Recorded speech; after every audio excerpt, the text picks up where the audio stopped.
جب تک جیوں میں آقا کوئی غم نہ پاس آئے، کوئی غم نہ پاس آئے۔ السلام علیکم ورحمۃ اللہ وبرکاتہ۔ الحمدللہ وکفا وسلام علی حبیبہ المصطفیٰ، اما بعد فاعوذ باللہ من الشیطان الرجیم، بسم اللہ الرحمن الرحیم۔ ان اللہ وملائکتہ یصلون علی النبی یا ایہا الذین آمنوا صلوا علیہ وسلموا تسلیما۔ اللہم صل وسلم علی سیدنا محمد وآلہ وصحبہ وبارک وسلم صلاۃ دائمۃ سرمدا ابدا۔ عزیزان گرامی وقار، سورۃ الاحزاب اور سورہ سبا، سورہ فاطر اور سورہ یاسین کی تلاوت ہم نے کی ہے الحمدللہ۔ اللہ کریم ان سورتوں کی برکتیں ہمیں نصیب فرمائے۔ احزاب جو ہے اسی نام سے ایک جنگ ہوئی ہے جس کو ہم جنگ خندق کہتے ہیں، اس کو غزوہ احزاب بھی کہتے ہیں اور غزوہ خندق بھی ہم کہتے ہیں۔ یہ ایک بہت فیصلہ کن جنگ ہوئی ہے مشرکین مکہ اور حضور اکرم صلی اللہ علیہ وسلم کے صحابہ کے ساتھ۔ جنگ کیسے ہوئی اور کیا اس کا پس منظر تھا، تھوڑی سی باتیں اگر میں عرض کروں تو اس سے بہت ساری باتیں آپ کو کھل کر کے سامنے نظر آئیں گی۔ ہوا یہ تھا کہ مدینہ طیبہ میں دو بڑے قبیلے آباد تھے، ایک بنو قریظہ اور بنو نذیر۔ یہ دونوں یہودیوں کے بہت بڑے خاندان تھے۔ جب رسول کریم صلی اللہ علیہ وسلم مدینہ تشریف لائے تھے تو بنو قریظہ اور بنو نذیر مدینہ کے مضافات میں ہی رہتے تھے۔ جب رسول کریم صلی اللہ تعالیٰ علیہ وسلم تشریف لائے تو ان سے آپ نے معاہدہ بھی فرمایا تھا کہ تم سب ساتھ رہو گے اور مدینہ طیبہ کے اوپر کوئی بھی اگر چڑھائی کرے، حملہ کرے تو تم ساتھ میں لڑو گے۔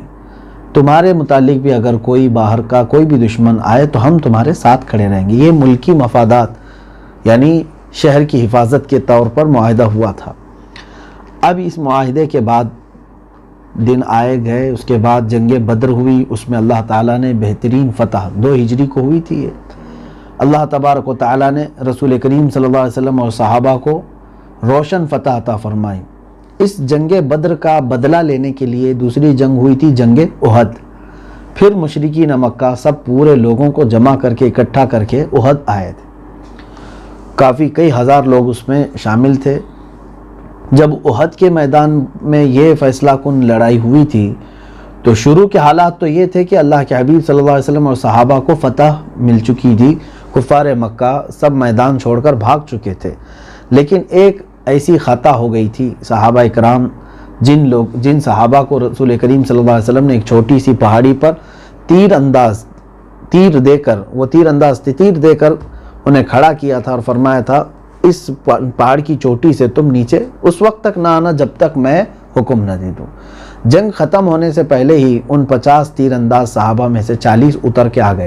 انہوں نے یہ سوچا کہ جنگ اب ختم ہو چکی، سب مال غنیمت اکٹھا کر رہے تھے، چونکہ وہ لوکیشن ایسا تھا کہ کفار سامنے بڑھ نہیں سکتے تھے، وہ اوپر سے تیر چلا دیتے تھے۔ اب جب وہ ٹیلا خالی ہو گیا تو مشرکین مکہ میں اس وقت خالد بن ولید ان کے کمانڈر کی حیثیت سے آئے ہوئے تھے، ان 200 ان کے لشکریوں کو لے کر پیچھے سے آ کر مسلمانوں پر حملہ کر دیا۔ جو بھاگے ہوئے کافر تھے وہ بھی پلٹ آئے۔ اس اعتبار سے یہ جو فتح حاصل ہو چکی تھی جس جنگ میں، وہ شکست سے ہمکنار ہوئی، جس میں 70 صحابہ اکرام کی جانیں گئی۔ اسی میں حضرت امیر حمزہ رضی اللہ تعالیٰ عنہ شہید ہوئے۔ رسول کریم صلی اللہ تعالیٰ علیہ وسلم کے دندان مبارک اسی جنگ میں شہید ہوئے تھے۔ 70 صحابہ کی جانیں معمولی بات نہیں، بڑے بڑے صحابہ تھے اس میں۔ اب مسلمانوں کو اس میدان سے تمام چیزیں لے کر کے پیچھے ہٹنا پڑا۔ صحابہ اکرام رضوان اللہ تعالیٰ علیہ مجمعین اور حضور اکرم صلی اللہ تعالیٰ علیہ وسلم احد کے میدان میں وہیں پر باقی رہے۔ مشرکین ویسے جیسے ان کو فتح کا ایک نشہ چڑھ گیا تھا، جتنا انہوں نے کرنا تھا وہ کر لیا اور اس کے بعد چل پڑے۔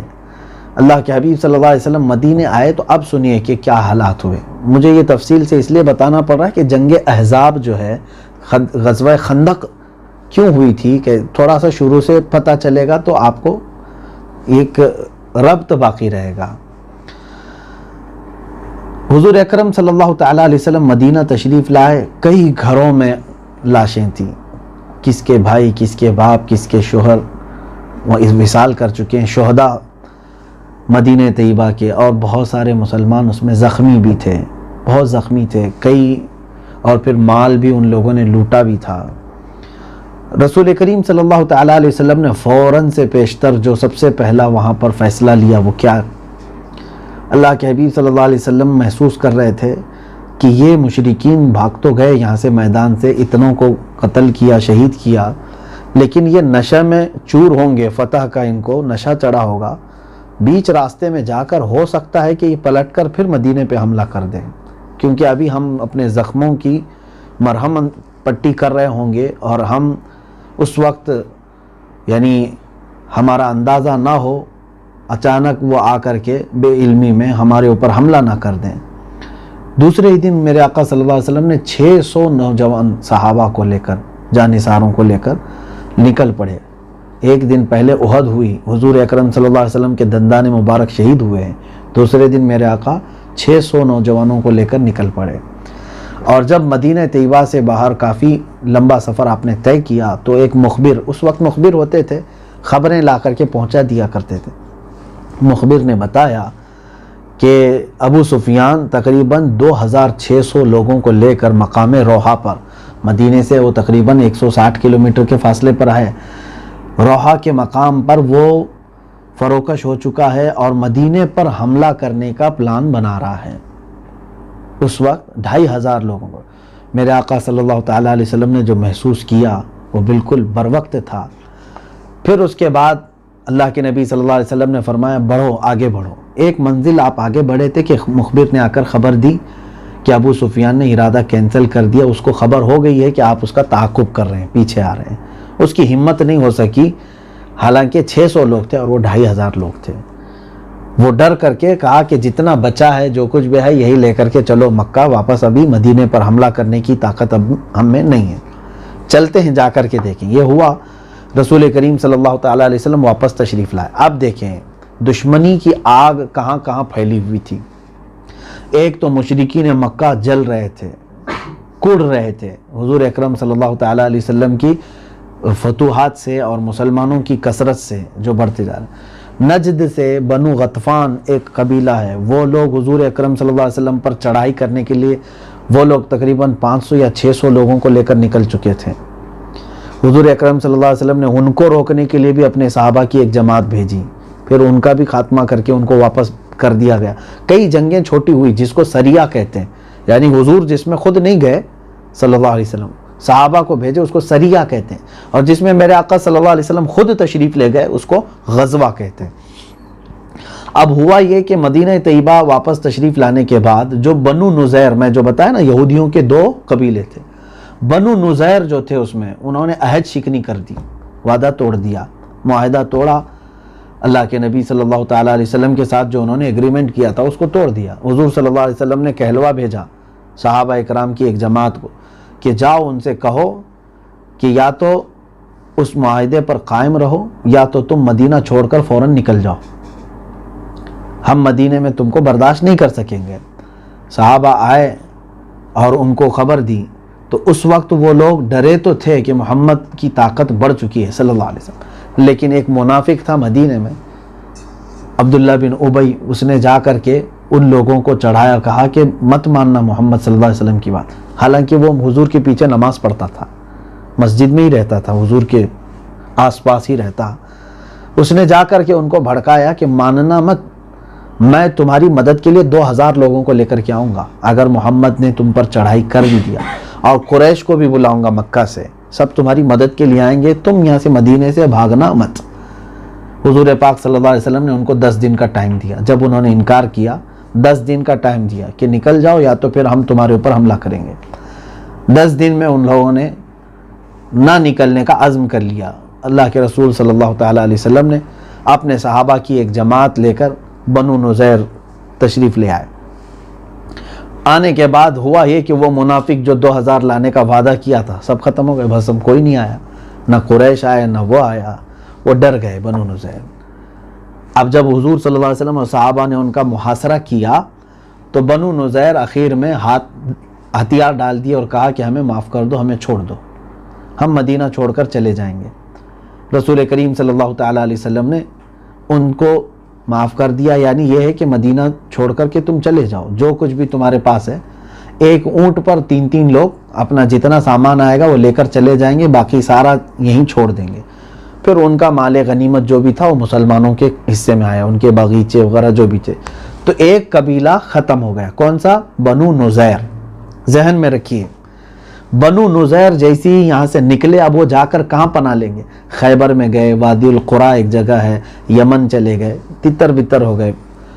اب وہ قبیلہ جب چلا گیا تو جن کے آبائی وطن تھا مدینہ، وہاں سے نکلنا پڑا، حالانکہ ان کی خود کی غلطی تھی نا، معاہدہ توڑا تھا میرے آقا صلی اللہ علیہ وسلم۔ دوسرا قبیلہ اور ایک باقی ہے، کون؟ بنو قریظہ۔ بنو قریظہ ذہن میں رکھیے۔ اب ہوا یہ کہ دشمن ہوتا ہے نا، دشمن کا دشمن دوست بن جاتا ہے۔ اسی طرح سے یہ بنو نذیر کے بکھرے ہوئے لوگ قریش کے پاس گئے، مکہ کے جو دشمنی میں پک رہے تھے، ان سے کہا کہ ہم کو محمد نے مدینے سے نکال دیا ہے صلی اللہ علیہ وسلم۔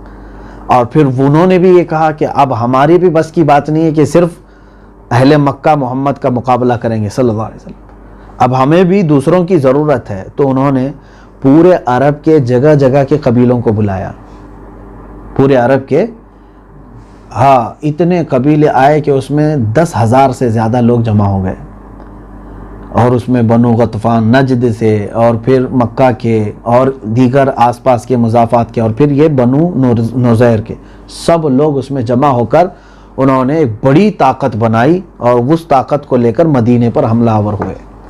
یہی تھا جنگ خندق۔ اب یہاں پر ہوا یہ کہ میرے آقا صلی اللہ علیہ وسلم کو جیسی خبر ہوئی کہ یہ ساری طاقت اکٹھا کر کے سارے کفار سب جمع ہو گئے ہیں ایک ساتھ اور آ رہے ہیں مدینے پر حملہ کرنے۔ اب مدینے کی سچویشن کیسی ہے میں آپ کو بتاؤں۔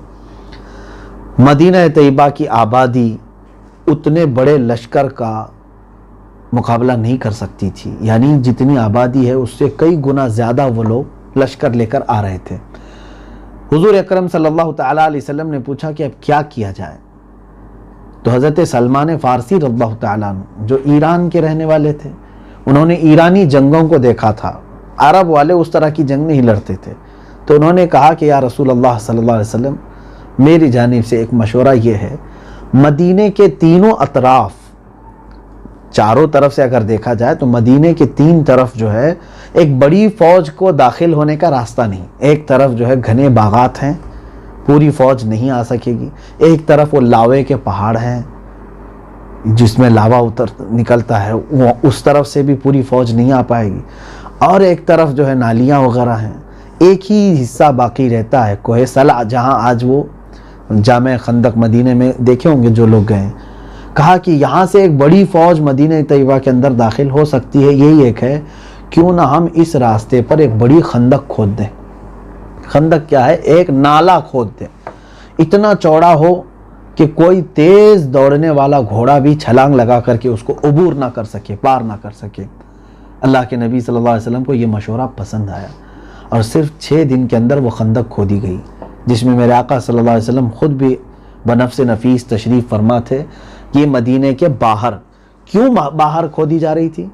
کیونکہ جب لشکر پورا جنگ کرنے کے لیے آ جائے، آپ جتنا بھی ڈیفنس کریں لیکن گھروں کو تو وہ تباہ کریں گے، عورتوں کو ماریں گے، بچوں کو پکڑیں گے، ارغمال بنائیں گے، تو شہر محفوظ نہیں رہے گا۔ اس کے لیے میرے آقا صلی اللہ علیہ وسلم نے شہر کے باہر ہی ان کے قدم روکنے کے لیے اس منصوبے پر عمل فرمایا۔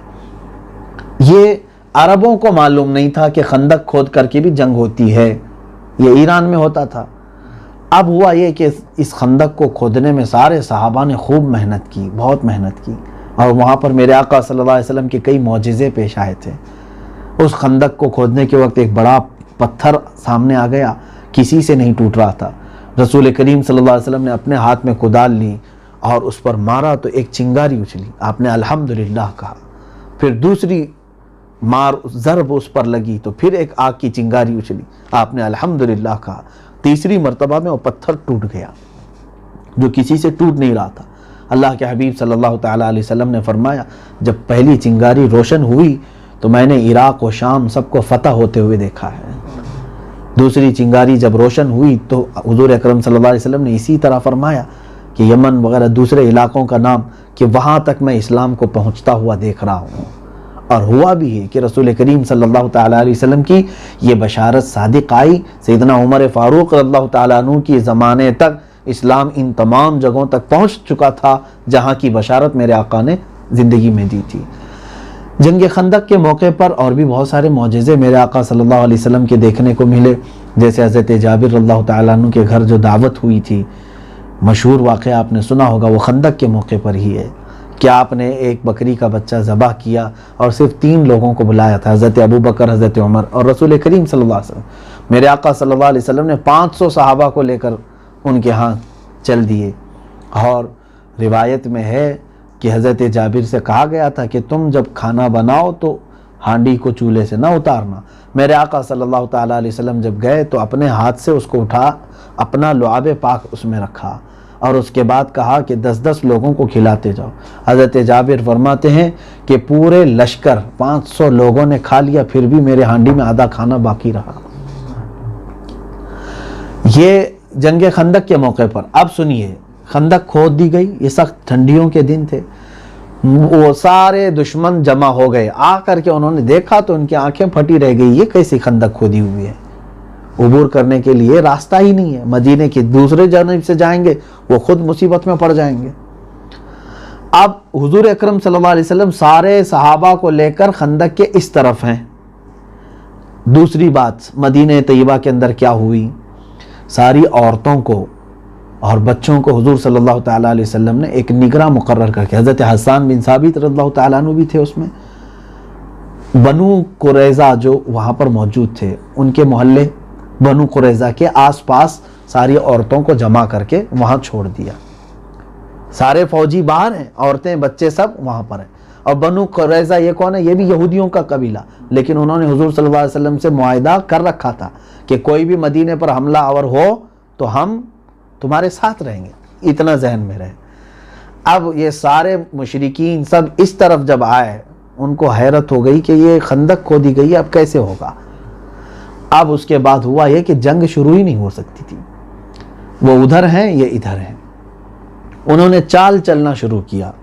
وہاں 3 بڑے لوگ تھے، ایک وہ بھاگے ہوئے بنو نذیر، وہ پورے جمع تھے، بنو نذیر وہ پورے جمع تھے، اور پھر مشرکین مکہ الگ، اور پھر بنو غطفان، یہ نجد کے علاقوں سے آئے ہوئے تھے، یہ سب پوری دشمنی میں پک رہے تھے، سب ہزاروں کا لشکر لے کر اس طرف تھے۔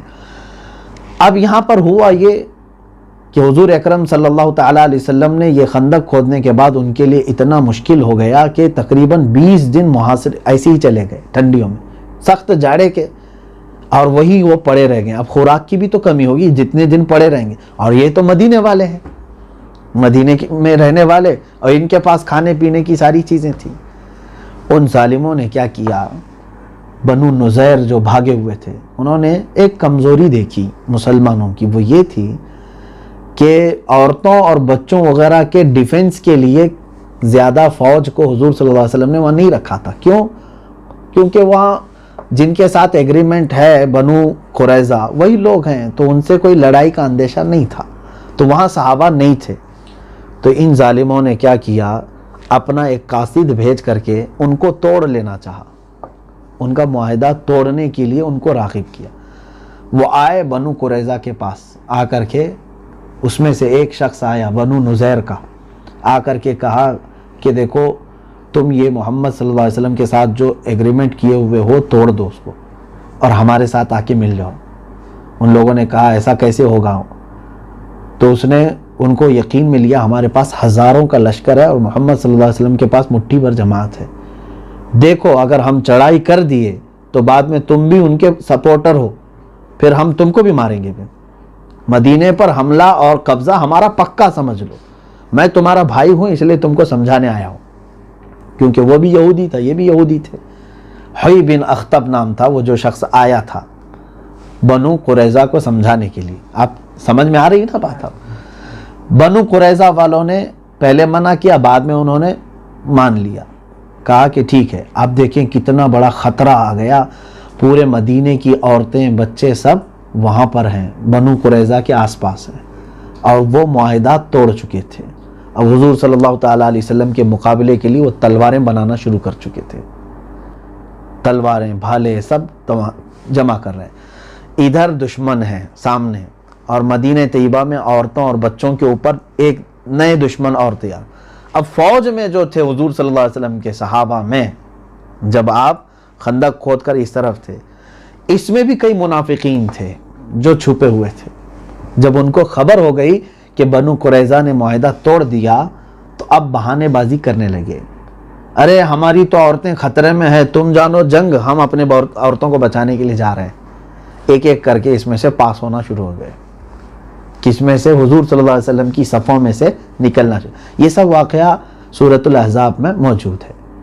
اذ یقول المنافقون والذین فی قلوبہم مرض، اللہ فرماتا ہے یاد کرو جب منافقین کہہ رہے تھے آپ سے، ان کے دلوں میں مرض ہے، یعنی یہ کوڑ کے مرض سے بھی زیادہ خطرناک مرض نفاق ہے، اور انہوں نے کہا کہ ہماری عورتیں وہاں پر بغیر آسرے کے ہیں، حفاظت نہیں ہے ان کی، ہم جا رہے ہیں۔ کچھ نے کہا کہ ہم کو تو پتہ نہیں کیا کیا فتح کی باتیں کی گئی تھی، وہ فتح ہوگا، یہ فتح ہوگا، قیصر کسریٰ فتح ہوگا، یہاں تو تم مدینہ نہیں بچا پا رہے ہو۔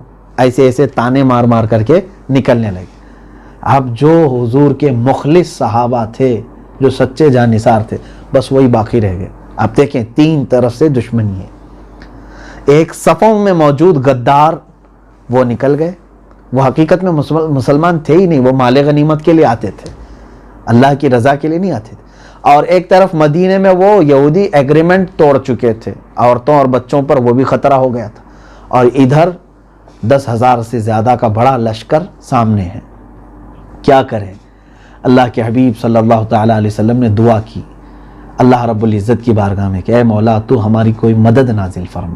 اب دیکھیں اس جنگ کو تیروں سے، تلواروں سے، ہاتھا پائی سے نہیں جیتا گیا، ایک بہت بڑی جنگی حکمت ہے میرے آقا صلی اللہ علیہ وسلم کی۔ اتفاق دیکھیں وہ بنو غطفان جو ایک بہت بڑا جو دشمنوں کی طرف تھا، ان میں کے ایک شخص حضرت نعیم، وہ آئے، اسلام قبول کر لیا انہوں نے، آئے تھے دشمنوں میں، آ کر کے میرے آقا صلی اللہ علیہ وسلم سے کہا کہ میں اسلام میں آتا ہوں، قبول کر لیا، حضور صلی اللہ علیہ وسلم کی صحبت میں آ گئے۔ لیکن حضور سے انہوں نے ایک بات کہی کہ یا رسول اللہ صلی اللہ علیہ وسلم، میرا اسلام ابھی کسی کو معلوم نہیں، میں تو آیا ہوں آپ کے دشمنوں کی فوج میں، آپ چاہیں تو مجھ سے کوئی کام لے لیں، دشمنوں کے لشکر میں میں ہوں، آپ چاہیں تو مجھ سے کوئی کام لے لیں۔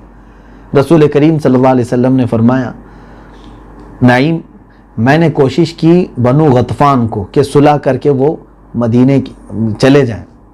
اچھا اس میں ایک مسئلہ کیا ہوا تھا یہ دیکھیے، اور ایک بات، اتنا بڑا لشکر جب جمع تھا، تین بڑے بڑے لوگ ہیں اس میں، ایک بنو نذیر ہے، ایک بنو غطفان ہے، اور کفار مکہ ہیں۔ حضور نے اپنا ایک ایلچی بھیجا بنو غطفان کے پاس، کہا تم تو دور سے آئے ہوئے ہو، مدینے کے باغیچوں کے پھل وغیرہ ہم سب تم کو دے دیں گے، یہ لے کر کے چلے جاؤ، سال میں اتنا مال تم کو دے دیں گے، صلح کر لو۔ تو صلح نامہ حضور صلی اللہ علیہ وسلم نے لکھوا بھی دیا، اور اپنے صحابہ میں سے جو انصار صحابہ تھے، حضرت سعد بن معاذ، سعد ابن عبادہ، یہ بڑے لیڈر صحابہ تھے، ان کو بلا کر مشورہ کیا کہ میں ان تینوں بڑی جماعتوں میں سے ایک کو توڑ کے الگ کرنا چاہتا ہوں، وہ صلح کر لے، وہ چلے جائیں، باقی دو سے ہم نپٹ لیں گے، اور میں نے یہ صلح کیا ہے کہ مدینے کے پھل اور باغات کہ جو کچھ بھی آئے گا اس کا اتنا حصہ ان کو دیا جائے گا۔ حضرت سعد نے کیا پوچھا جانتے ہیں؟ دونوں سعدین کہتے ہیں ان کو، کیسے ان کے اندر ایمان راسخ تھا۔ پوچھا یا رسول اللہ صلی اللہ علیہ وسلم، آپ جو یہ پوچھ رہے ہیں ہم سے، یہ مشورہ ہے یا آپ کا حکم ہے؟ اگر حکم ہے اللہ کی طرف سے کہ اس کو ماننا ہے تو پھر ہماری طرف سے کوئی اعتراض نہیں، کیونکہ وہی ہے، اللہ کا حکم ہے، تو ہمارا اس میں کوئی اعتراض کا حق ہی نہیں۔ اور اگر آپ فرما رہے ہیں ہماری وجہ سے آپ یہ کرنے جا رہے ہیں یا مشورہ لے رہے ہیں تو ہم کچھ عرض کریں؟ حضور صلی اللہ علیہ وسلم نے فرمایا ہاں یہ میرا حکم نہیں ہے، میں مشورہ طلب کر رہا ہوں۔ دونوں سعد رضی اللہ تعالیٰ عنہما نے کہا یا رسول اللہ صلی اللہ علیہ وسلم، ہم جب کفر میں تھے تب اس بنو غطفان کو ایک کھجور کی گھٹلی تک نہیں دیتے تھے، آج ہم مشرف اسلام ہو کر کے مدینے کے سارے پھل ان کو خراج میں دیں گے؟ ہمیں یہ ہرگز منظور نہیں ہے۔ وہ دشمن جس طرح سے آئے ہیں خالی ہاتھ یہاں سے لوٹیں گے، یا رسول اللہ صلی اللہ علیہ وسلم ہمیں آپ حکم دیں، ہم ان کے دانت کھٹے کرتے ہیں۔ اور وہ صلح نامہ لیا، پھاڑ دیا انہوں نے، نہیں ہوئی۔ اب اسی وقت یہ جو حضرت نعیم ہیں وہ آئے، ایمان لے آئے۔ اب انہوں نے جا کر کے کیا کام کیا پتہ ہے؟ وہ تینوں بڑی بڑی فوجوں کے درمیان کیا کیا انہوں نے؟ یہ گئے جا کر کے پہلے بنو نذیر جو یہودی ہیں ان کے پاس گئے، جا کر کے کہا دیکھو ٹھنڈیوں میں محاصرہ اتنا لمبا ہو گیا نا، جنگ ہو رہی، کچھ بھی نہیں، سامان سب ختم ہو گیا ہے، سننے میں آ رہا ہے کہ بنو غطفان کے ساتھ محمد صلی اللہ علیہ وسلم صلح کر رہے ہیں، اور ہو بھی رہی تھی صلح، اور وہ تمہاری فوج میں سے کٹ کر کے الگ جا سکتے ہیں اور تم بچو گے، مارے جاؤ گے۔ تو انہوں نے کہا پھر کیا کرنا چاہیے ہم کو؟ کہا ایک کام کرو، بنو غطفان ہمارے قبیلے سے کچھ بڑے بڑے سرداروں کو اپنے پاس یرغمال بنا کر کے رکھو، ان سے کہو کہ جنگ ہونے تک تمہارے یہ سردار ہمارے انڈر میں رہیں گے، خیمے میں، کیونکہ تم توڑ کر کے ہم کو جا نہ سکو، اس کے بعد ہی جنگ شروع کرنا، اس وقت تک جنگ نہیں شروع کرنا۔ ان کی سمجھ میں آ گئی بات، یہ صحیح کہہ رہا ہے۔ اور پھر ادھر آئے کس کے پاس؟ بنو غطفان کے پاس۔ بنو غطفان اور قریش کے پاس آ کر کے انہوں نے کہا ایسا لگتا ہے کہ بنو نذیر ہمت ہار چکے ہیں، ہاں وہ لڑائی کے موڈ میں نہیں ہے، وہ بیچ راستے میں سے نکلنا چاہ رہے ہیں، اور وہ کوئی نہ کوئی بہانہ لے کر کے تم کو یہاں محمد صلی اللہ علیہ وسلم کے سامنے کر کے اپنا راستہ نکال رہے ہیں، کیونکہ میں نے سنا ہے کہ بنو نذیر بنو قریظہ کے پاس مدینے میں جا کر کے ان کے ساتھ مل گئے ہیں، اور تم اجنبی ہو، تم باہر سے آئے ہو، کیا کرو گے؟ تو انہوں نے کہا بات تو صحیح ہے، وہ مدینے سے ہی بھاگے ہوئے تھے، مدینے میں ان کے سپورٹر مل جائیں گے، ہم کو کون ملے گا، کیا کریں گے؟ تو انہوں نے حضرت نعیم نے ان سے کہا تم جنگ اس وقت تک نہیں شروع کرنا جب تک وہ نہ شروع کریں۔ جب بھی جنگ کی بات آئے، کس کو سمجھایا انہوں نے؟ بنو غطفان اور قریش کو کہا کہ جب بھی جنگ کی بات آئے تو ان کو بنو نذیر کو کہنا کہ پہلے تم شروع کرو پھر ہم کریں گے، دیکھنا اس کے بعد پتہ چلے گا۔ دوسرے دن ہوا یہ کہ سب جمع ہوئے اور حضرت نعیم کو جتنا کرنا تھا انہوں نے کر لیا، اور پھر حضرت نعیم نے ان کو اپنے قبیلے والوں کو یہ بھی بتایا دیکھو وہ جنگ شروع کرنے میں سیریس نہیں ہے۔ کون؟ بنو نذیر، وہ سیریس نہیں ہے، مجھے لگ رہا ہے۔ ان کے قبیلے والوں نے پوچھا تم کو کیسے پتا چل رہا ہے؟ کہا دیکھنا، تم ان کو بولو جنگ شروع کرنے کے لیے، اگر تم بولو گے کہ پہلے تم شروع کرو تو وہ یہ کہیں گے کہ تمہارے چند لیڈر ہمارے پاس یرغمال بناؤ، وہ تمہارے سرداروں کو اپنے پاس رکھ لیں گے اور پھر جنگ شروع کرنے کی بات کریں گے، اگر وہ سچے ہیں، سیریس ہیں تو تمہارے سرداروں کو نہیں مانگیں گے وہ۔ یہ بات ایک دن پہلے کہی ہوں۔ دوسرے دن بات ہوئی، قریش نے، بنو غطفان نے ان کو کہا بنو نذیر والوں کہ شروع کرو تم کہ ہم اس خندق کو عبور کر کے جائیں گے۔ تو انہوں نے کہا ہم کو تم پر بھروسہ نہیں ہے، تم کہیں بیچ میں ہم کو چھوڑ کر جاؤ گے، اس لیے ہماری دوستی کو پکی رکھنے کے لیے تمہارے 10 یا 12 لیڈر ہمارے پاس یرغمال دو۔ وہ بات پکی ہو گئی۔ ادھر بنو غطفان اور قریش نے سمجھ لیا نعیم نے جو کہا تھا بالکل صحیح ہے، یہ سیریس نہیں ہے، ہمارے سرداروں کو اپنے پاس یرغمال بنا کر کے یہ ہم کو پھنسا کر کے جانا چاہتے ہیں۔ دشمنی ہو گئی دونوں کی، خطرناک دشمنی ہو گئی۔ یہی دشمنی کو لے کر کے وہ سب اپنے میدان الگ کر چکے تھے، ادھر کا آدمی ادھر نہیں، ادھر کا آدمی ادھر نہیں آ رہا، صرف 2 دن کے اندر۔ اور اسی رات کو اللہ رب العزت نے ایک تیز آندھی بھیجی، ایسی آندھی کہ جس میں بجلیاں اتنی سخت تھی، بہت کڑاکے کی بجلیاں پڑ رہی تھیں، اور خیمے اڑ اڑ کر کے جا رہے تھے، جانور بدک چکے تھے، اور صحابہ کتنے تھے حضور صلی اللہ علیہ وسلم کے ساتھ، اللہ اکبر، سخت کڑاکے کی ٹھنڈیوں میں ایک صرف ٹاٹ کا لباس اوڑھ کر کے پوری رات صحابہ کھڑے تھے میرے آقا صلی اللہ علیہ وسلم کے دفاع میں۔ حضور اکرم صلی اللہ علیہ وسلم نے رات کو تشریف لا کر کے صحابہ سے فرمایا آج کی رات تم سو جاؤ، آج کی رات تم سو، جبکہ بجلیاں آ رہی ہیں، بارش آ رہی ہے اور طوفان ہے، طوفانی ہوا ہے۔ صحابہ سے فرمایا تم سو جاؤ۔ کتنے خطرے تھے، ایک مدینے میں اور ایک منافقین کا، ایک مشرکین کا، اب آندھیوں کا. اس وقت میرے آقا فرما رہے سو جاؤ. یہ جنگ خندق، صحابہ سو گئے. ہوا یہ کہ یہ آندھیوں سے، طوفان سے ڈر کر کے پورے مشرکین ایسے بھاگے کہ صحابہ کی جب آنکھ کھلی صبح کے وقت تو سامنے دیکھا تو ایک بھی کافر موجود نہیں تھا، ایک بھی نہیں تھا. پورا میدان خالی ہے. میرے آقا صلی اللہ علیہ وسلم نے فوراً صحابہ سے فرمایا کہ شکرانہ ادا کرو، اللہ تعالیٰ نے بغیر کسی مزاحمت کے تمہاری کیسی مدد نازل فرمائی. اور یہ آخری حملہ تھا مدینے پر چڑھا کیا، اور حضور نے فرمایا اے میرے صحابہ یاد رکھنا اس کے بعد دوبارہ مکہ والے کبھی مدینے کے اوپر اب چڑھائی نہیں کر سکیں، اور کیا بھی نہیں. جنگیں دوسری ہوئی ہیں لیکن پھر یہ نہیں آ سکے. ایسی ہیبت بیٹھ گئی حضور صلی اللہ علیہ وسلم، وہ خود ٹوٹ گئے. اب حضور اکرم صلی اللہ علیہ وسلم نکلے، دوسرا دن ہے یہ، یعنی جنگ تو یہ محاصرہ تو تقریباً 25 دن تک چلا. صحابہ کو کہا کہ چلو اب مدینہ طیبہ فتح کا جھنڈا آپ نے بلند کیا. مدینے آ رہے تھے، بیچ میں ہی جبرائیل امین علیہ السلام آئے. کہا یا رسول اللہ صلی اللہ علیہ وسلم، اللہ تعالیٰ کی منشا یہ ہے کہ پہلے وہ بنو قریظہ کا معاملہ پورا کر کے پھر مدینے آئے. کون سا معاملہ؟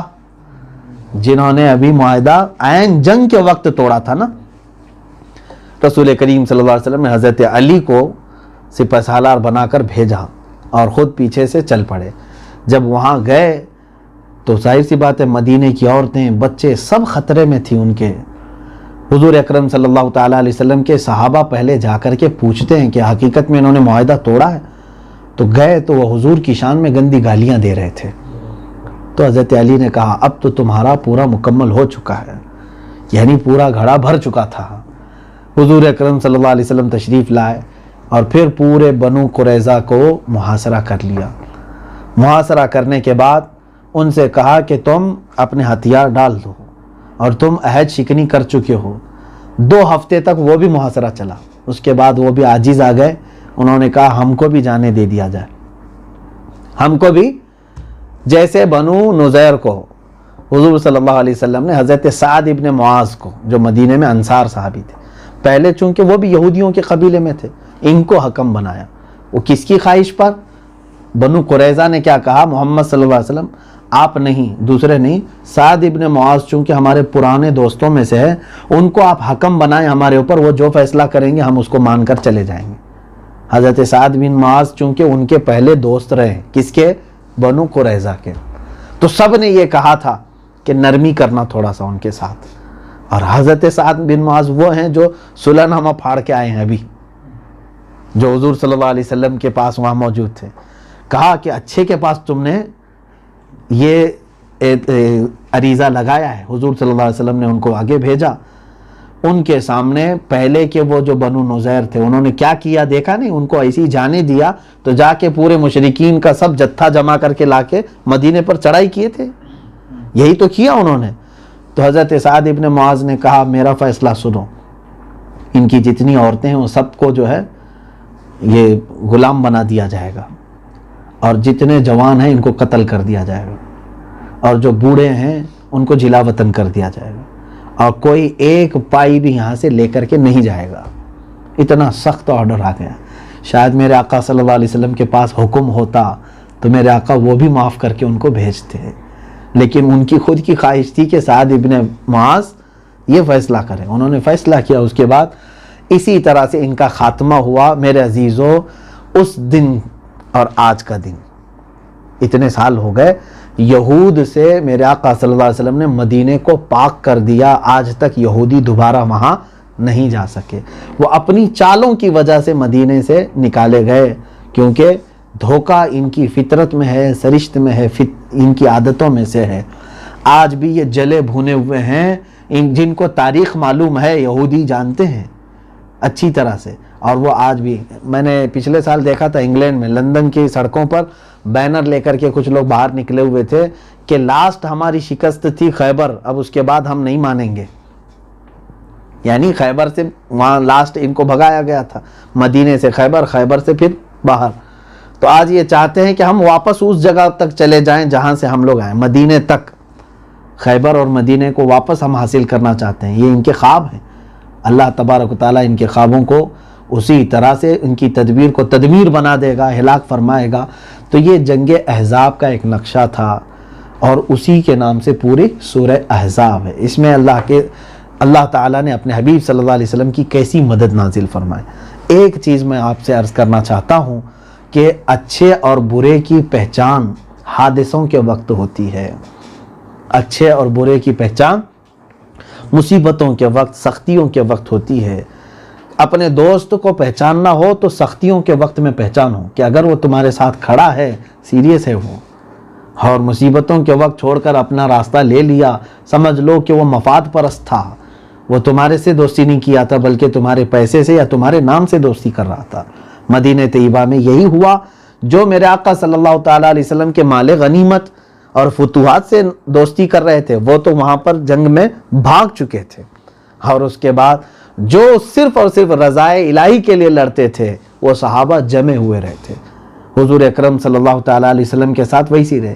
پھر منافقین کا بھی انجام اچھا نہیں ہوا، ان کو بھی میرے آقا صلی اللہ علیہ وسلم نے مسجد سے اپنی چن چن کر کے نام لے کر کے نکال دیا، کہا کب تک یہ ہماری صفوں میں خیانت کرتے رہیں گے، ان کو بھی ختم کیا۔ وہ غیب داں نبی صلی اللہ تعالیٰ علیہ وسلم نے پورے ایک پیوریٹی کا معاشرہ بنا، ایسا اخلاص کا معاشرہ، الحمدللہ وہ صحابہ کے اندر ایسا اخلاص بھر دیا تھا میرے آقا نے کہ قریب میں کوئی صحابی زخمی پڑے ہوں اور خود کی جان جا رہی ہو تو پانی اپنے لیے نہیں بلکہ اپنے بھائی کے لیے قربان کر دیتے تھے۔ ایک گوشت کی بھنی ہوئی سری کسی کے گھر آ جائے تو اپنے پڑوسی اس کو پورے مدینے میں وہ گھومتی رہ جاتی تھی کہ کہیں میرا پڑوسی بھوکا نہ رہ جائے۔ یہ میرے آقا صلی اللہ تعالیٰ علیہ وسلم نے معاشرہ تشکیل دیا تھا۔ میرے عزیزوں، وہ ایک پانی کے کھٹوری پر اپنی جان قربان کر دیتے تھے کہ میرے عزیز بھائی کو یہ پانی مل جائے، مجھے نہ ہو، میں چلا جاؤں دنیا سے، کوئی حرج نہیں۔ اللہ کے رسول صلی اللہ تعالیٰ علیہ وسلم نے جن صحابہ کو اپنے معاشرے میں اور اپنی جماعت میں رکھا، یقیناً وہ لائق صد افتخار ہیں۔ سچ فرمایا میرے آقا نے انہی صحابہ کے بارے میں، اصحابی کالنجوم بأیہم اقتدیتم اہتدیتم، میرے صحابہ ستاروں کی مانند ہیں، تم جس کی بھی پیروی کرو گے ہدایت پا جاؤ گے۔ یقیناً وہ ہدایت کے ستارے بھی ہیں، اور ان کے ہی لیے تو قرآن نے کہا رضی اللہ عنہم ورضوا عنہ، اللہ ان سے راضی ہے اور وہ اللہ سے راضی۔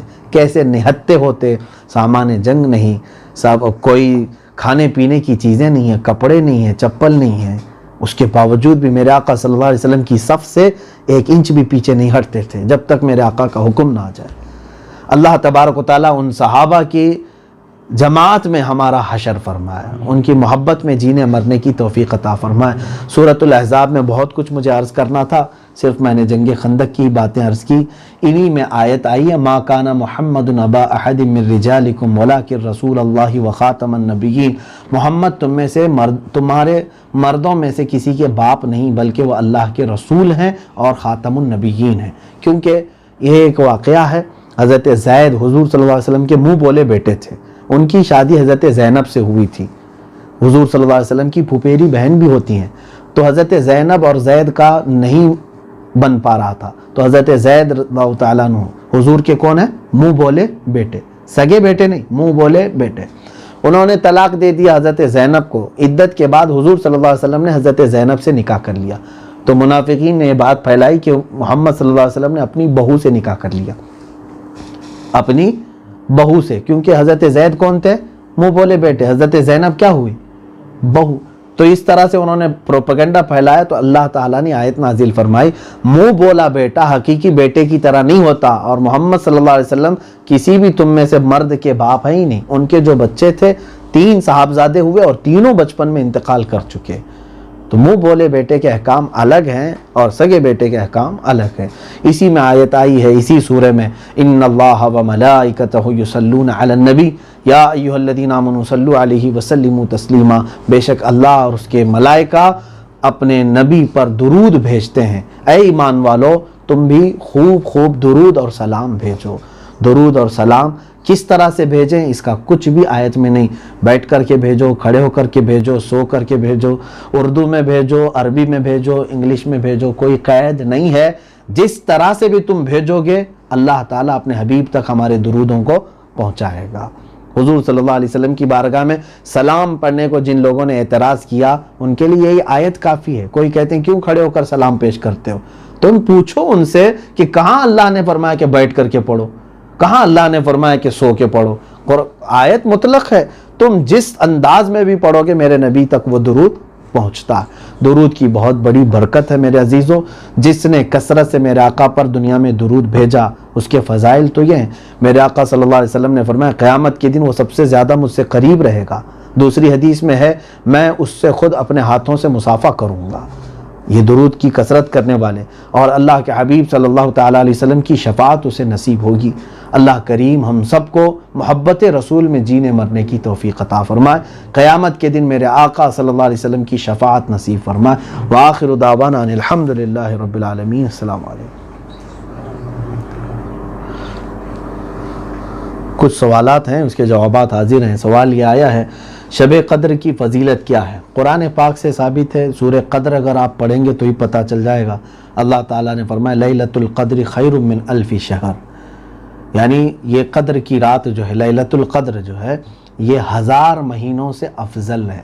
1000 مہینوں سے افضل ہے.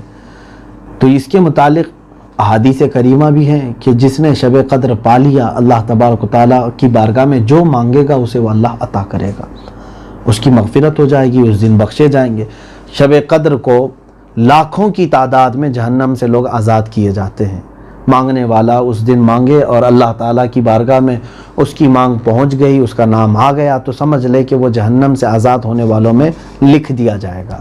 کیا یہ اچھا ہے کہ دنیا ہی سے یہ سرٹیفکیٹ لے کر کوئی چلا جائے کہ اللہ نے میرے نام کو جہنم سے آزاد ہونے والوں میں شامل فرمایا ہے؟ اب یہ کب آئے گی اس کے متعلق فقہا کے الگ الگ اقوال ہیں. اس کو یوں فرمایا گیا ہے کہ آخری رمضان کے آخری طاق راتوں میں اس کو تلاش کرو. 21, 23, 25, 27 اور 29 ان 5 راتوں میں کسی بھی رات کو ہو سکتی ہے. اس کو تحدیداً کسی ایک رات میں متعین نہیں کیا گیا، لیکن بہت سارے فقہا نے تعداد یا قرآن کی آیتوں کے عدد کے اعتبار سے 27 کو کہا کہ غالباً ایسا ہو سکتا ہے کہ 27ویں رات ہی شب قدر ہے، کیونکہ لیلۃ القدر یہ جو لفظ ہے لیلۃ القدر اس میں 9 حرف ہیں اور یہ 3 بار آیا ہے. ایک ہی سورے میں 3 بار ہے. انا انزلناہ فی لیلۃ القدر وما ادراک ما لیلۃ القدر لیلۃ القدر خیر من الف شہر. 3 بار یہ لیلۃ القدر لفظ آیا. 9 اس میں حرف ہیں، 9 کو 3 بار کریں گے تو کتنا ہو؟ تو اس طرح سے بھی کچھ فقہا نے فرمایا کہ 27 کو ہی غالباً ہے، لیکن وہ بھی ہم یقین کے ساتھ نہیں کہتے. 5 راتوں میں تلاش کریں. سوال ہے قرآن پڑھ کر اپنے مرحومین پر ایصال ثواب بھیجنا یہ کہاں سے ثابت ہے؟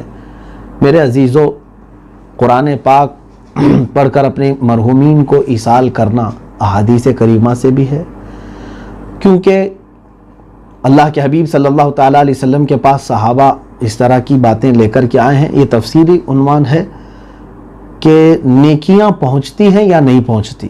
ایک یہودی نے یہ وصیت کی تھی کہ میرے مرنے کے بعد اتنے غلام آزاد کر دو، اتنا خیرات کر دو، اتنوں کو کپڑے پہنا دو، فلاں فلاں.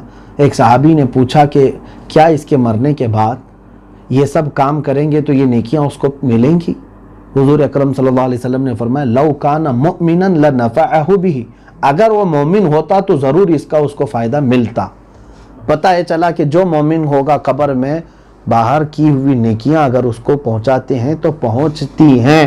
حدیث سے ہے جب کسی کے خیرات صدقات یہ چیزیں پہنچ سکتی ہیں تو قرآن پاک بھی تو یہ افضل عبادت ہے، یعنی تلاوت کے اعتبار سے یہ بھی جو ایصال کریں گے یہ پہنچے گی.